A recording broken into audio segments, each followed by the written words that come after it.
სურსათის უნებლობისა და ხარისხის კონტროლის სფეროში ევროსტანდარტების დანერგვის მიზნით მემორანდუმი გაფორმდა.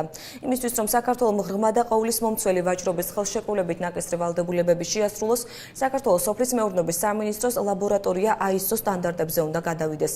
უნდა დაინერგოს კვლევის ახალი მეთოდები. შეთანხმება სოფლის მეურნეობის სამინისტროს, მომხმარებელთა უფლებების დაცვის ფედერაციასა და არასამთავრობო ორგანიზაციებს შორის შედგა.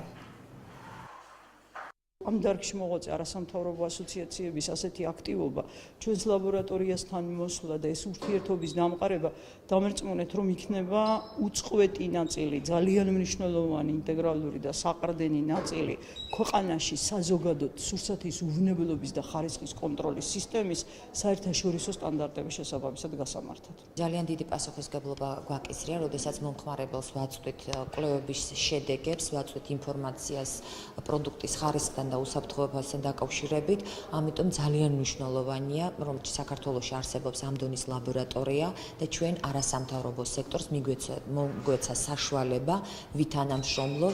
სოფლის მეურნეობის სამინისტრო დღითიდ ვითარდება, რასაც ჩვენ მიმესალმებით, მათ გაიარეს ახალი საერთაშორისო აკრედიტაცია და განავითარეს გაზარდეს თავიანთი აკრედიტაციის სფერო, ასევე სურსათის